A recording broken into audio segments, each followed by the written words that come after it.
ko at gagalang. Pupurihin kita roon, pupurihin ang iyong ngalan. Poon kita'y pupurihin sa harap ng mga anghel.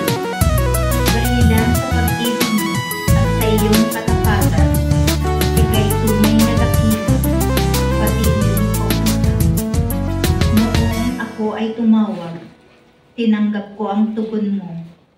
Sa lakas mong itinulong, ay lumakas agad ako. Poon kita'y pupurihin sa harap ng mga anghel. Dahilan sa pangako mong narinig ng mga hari, pupurihin ka ng lahat at ika'y pagbubunyi. Ang lahat ng ginawa mo ay kanilang aawitin, at ang kadakilaan mo ay kanilang sasampitin. Poon kita'y pupurihin sa harap ng mga anghel. Nahahandang harapin mo, mapupusok kong kaaway. Ligtas ako sa piling mo, sa lakas ng iyong taglay. Yaong mga pangako mo ay handa mong tupding lahat. Ang dahilan nito poon, pag-ibig mo'y di kukupas, at ang mga sinimulang gawain mo'y magaganap. Poon kita'y pupurihin sa harap ng mga anghel.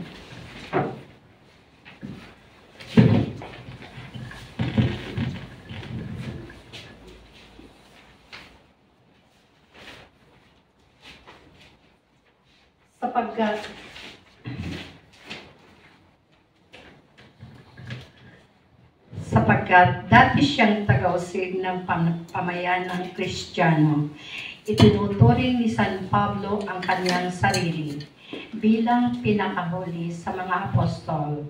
Sa kabila ng dati niyang karahasan, napakita pa rin sa kanya si Kristo at isinugo si San Pablo upang ipahayag ang mabuting balita.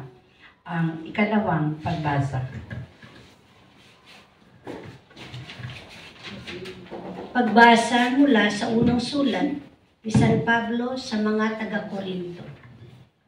At ngayon ipinaalala ko sa inyo, mga kapatid, ang mabuting balita na ipinangaral ko sa inyo. Iyan ang pahayag ng inyong tinanggap at naging saligan ng inyong pananampalataya. Sa pamamagitan nito'y naliligtas kayo. Kung matatag kayong nananangan sa salitang ipinangaral ko sa inyo, liban na nga lamang kung kayo'y sumampalataya na di iniisip ang inyong sinampalatayahanan. Sapagkat ibinigay ko na sa inyo itong pinakamahalagang aral na tinanggap ko rin. Si Kristo'y namatay dahil sa ating mga kasalanan bilang katuparan sa nasasaad na kasulatan. Inilibing siya at muling nabuhay sa ikatlong araw, ayon din sa kasulatan. At siya'y napakita kay Pedro, saka sa 12. Pagkatapos, napakita siya sa mahigit na 500 kapatid na nagkakatipon. Marami sa kanila'y buhay pa hanggang ngayon, bagamat patay na ang ilan. Ang nagpakita rin siya kay Santiago, saka sa mga apostol na sama-sama noon. Sa kahuli-hulihay, napakita rin siya sa akin, bagamat ako'y tulad ng batang ipinanganak ng di kapanahunan, sapagkat ako'y pinakamahamak sa mga apostol, ako'y di karapat-dapat tawaging apostol, sapagkat inusig ko ang simbahan ng Diyos. Ngunit dahil sa kagandaang loob niya, ako'y naging apostol, at hindi naman nawalan ng kabuluhan ang kaloob niyang ito sa akin.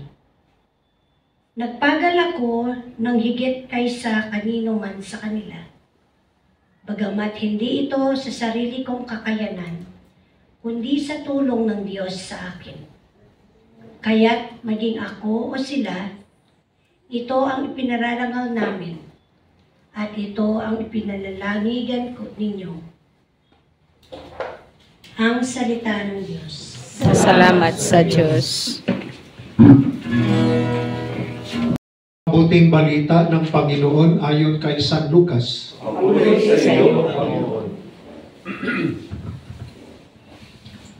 Noong panahong iyon, nakatayo si Jesus sa baybayin ng lawa ng Genesaret.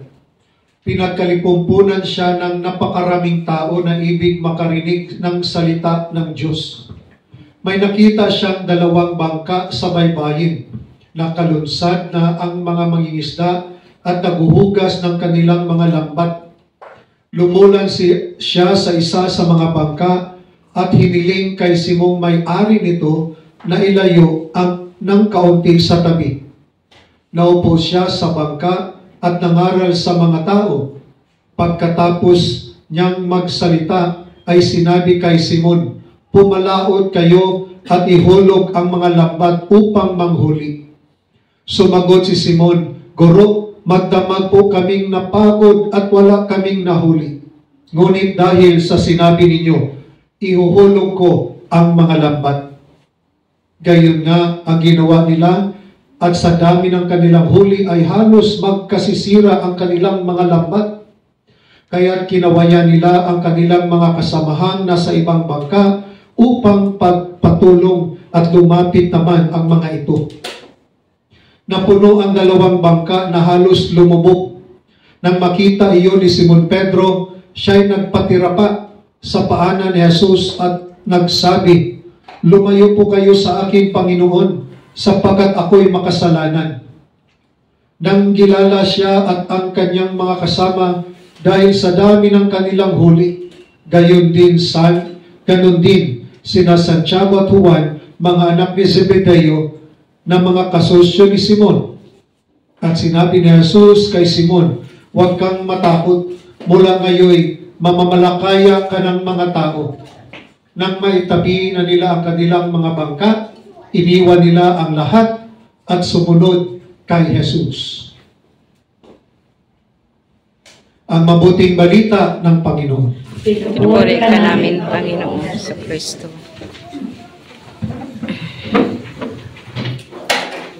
Kung napakinggan po natin yung mga pagbasa, unang pagbasa, ikalawa at Ebanghelyo, yung tema sa buong pagbasa, parang silang lahat, si Isaiah, si Pablo, si Simon, Pedro, sila'y hindi karapat-dapat, not worthy, pero sila'y tinawag ng Panginoon.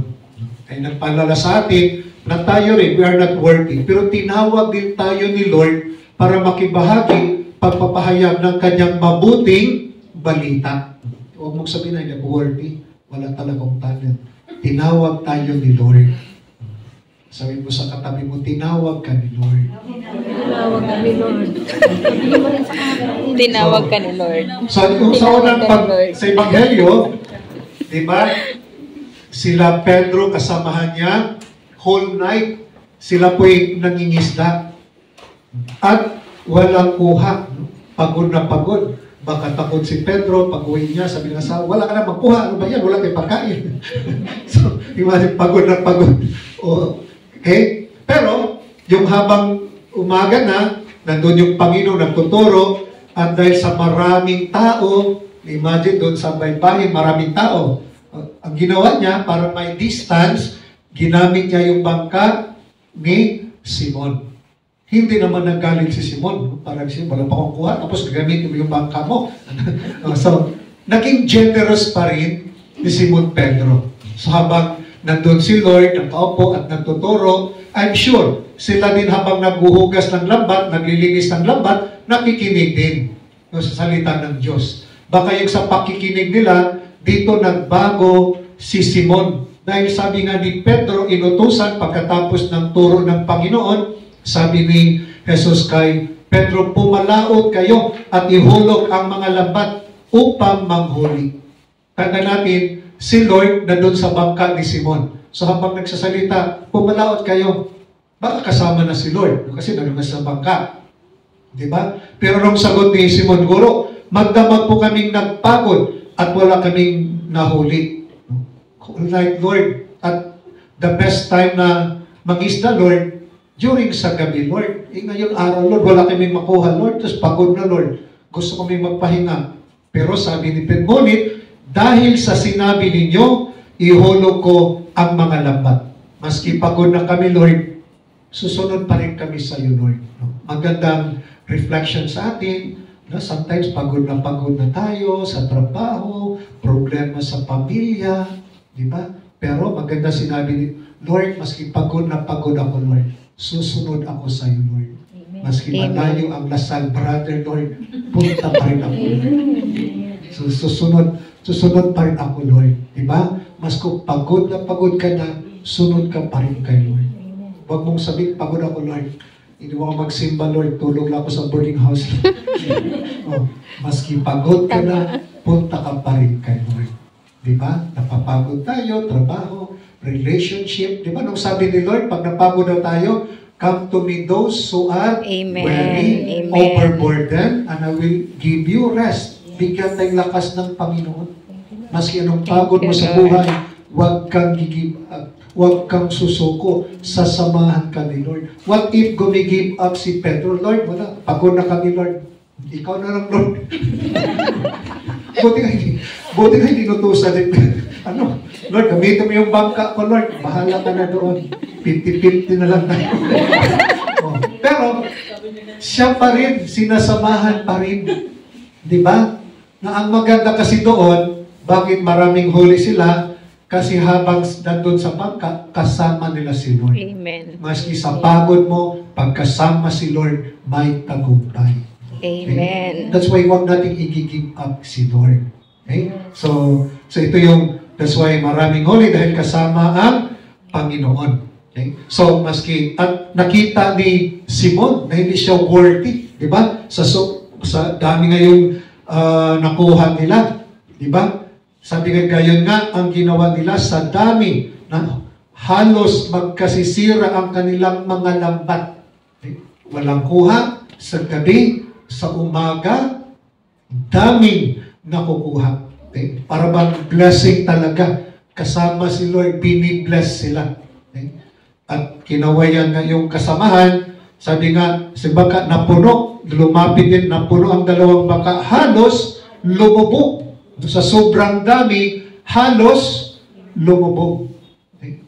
I'm sure, dahil naging na-bless sila, binibigay din yung ibang isda. Kasi pag hindi binibigay yung ibang isda, baka nalubog ang bangka. Kasi halos nalubog. Di ba binabawasan?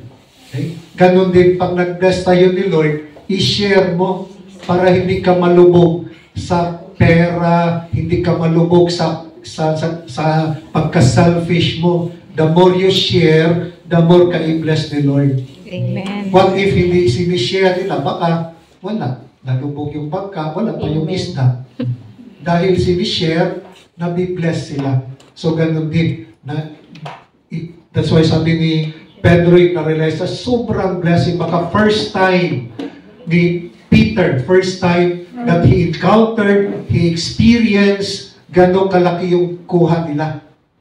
Baka first time, and to the point, Peter said, Lord, depart from me. Lumayo po kayo sa aking Panginoon, sapagkat ako'y makasalanan. Lord, I am not worthy this blessing, Lord.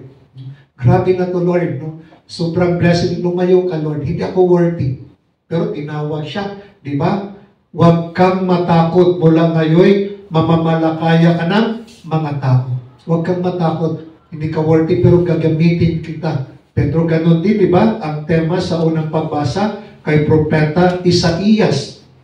Di ba siya rin, he considered himself na hindi siya worthy, marumi siya. Di ba sinabi ko, kawawa ako, marumi ang aking labi.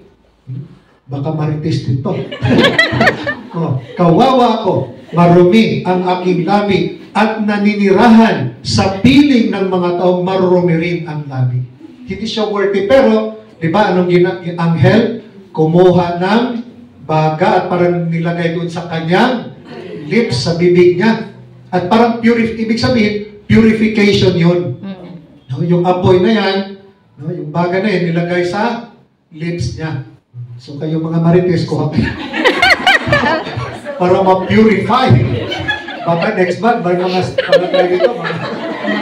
Ano nangyari? Dito na. Father, sabi mo kasi bakit?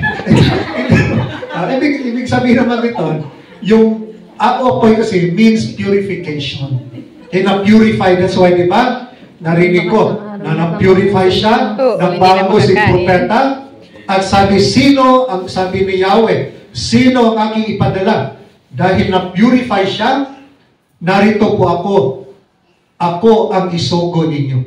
Yung unang makasalanan, yung unang labi niya, marumi, kung anong sinasabi, mga fake news. Ngayon, Lord, gagamitin ko yung labi ko, Lord, for the good news. Amen. Okay? Kung ibig sabihin, ginamit pa rin niya yung talent niya, although before negative, naninira, ngayon gagamitin na niya para sa mabuting balita.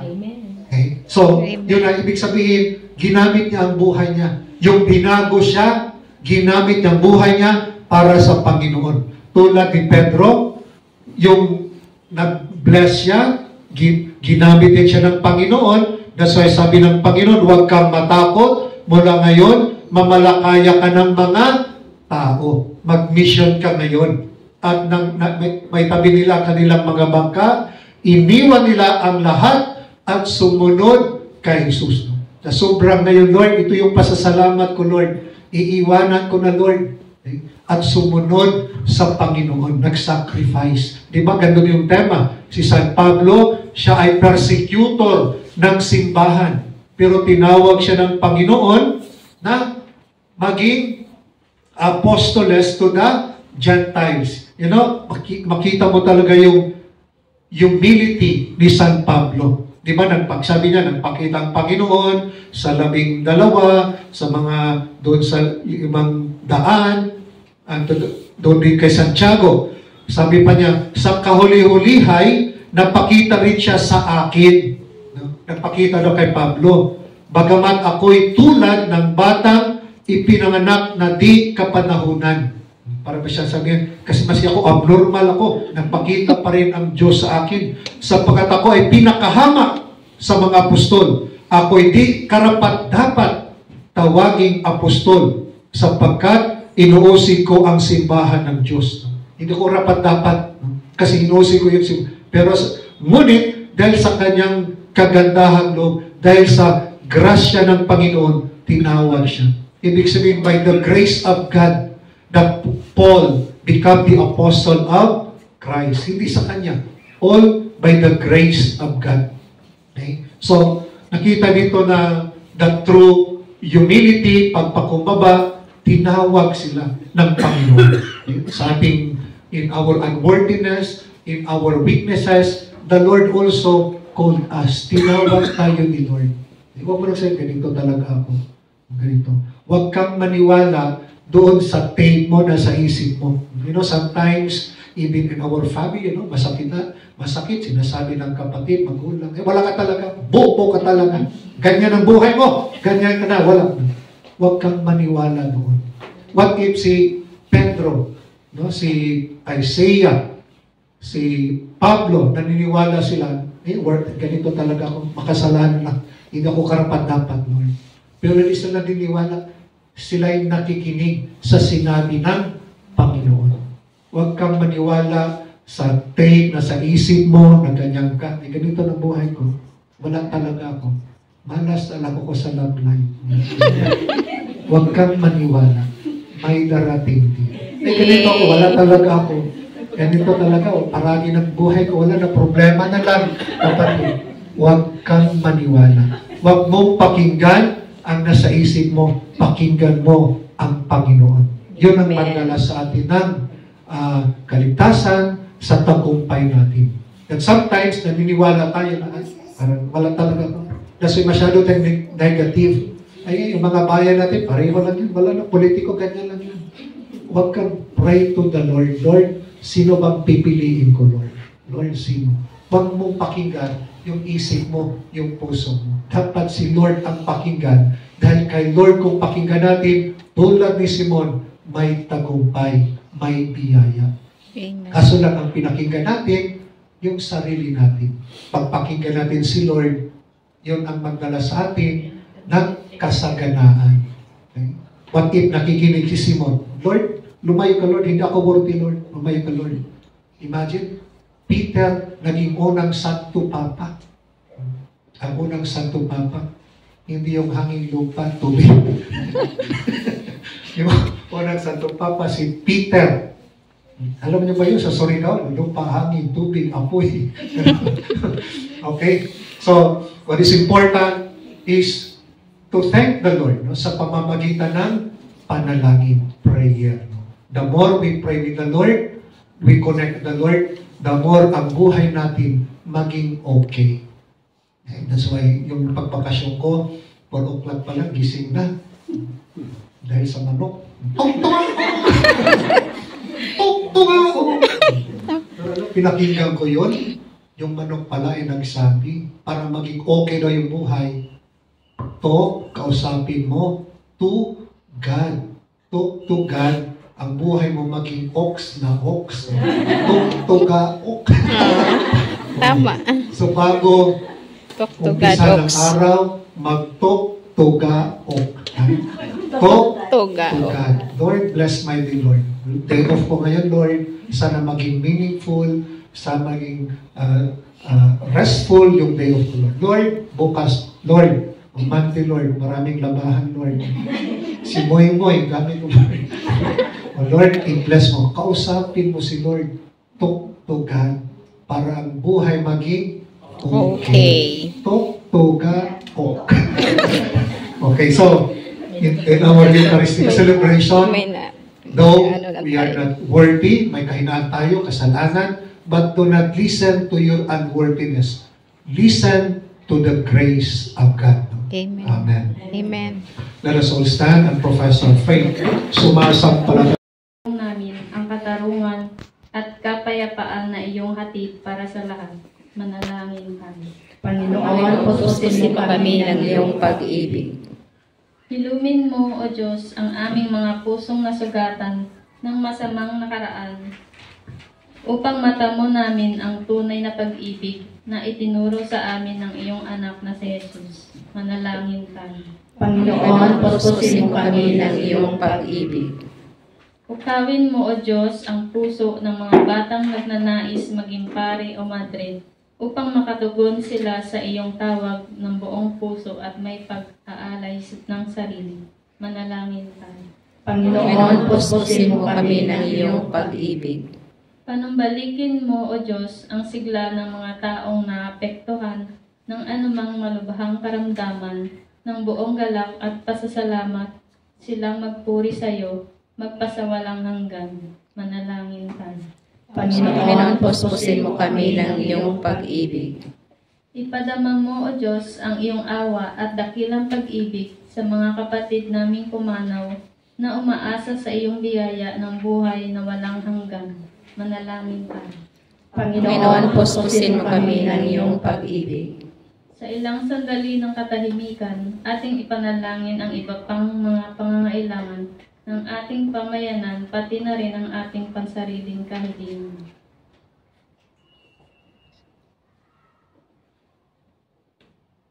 Manalangin tayo. Panginoon, pupusin mo kami ng iyong pag-ibig. Mapagmahal naming Ama, lalo na nawa naming mahalin ang bawat isa upang mas lalo kaming mapamahal at mapalapit sa iyo. Hinihiling namin ito sa pamamagitan ni Kristo aming Panginoon. Amen. Pundasyon. At salamat sa sakramento ng binyag na kami ay napabilang sa iyong katawan, sa iyong simbahan. Panginoon, basbasan mo ang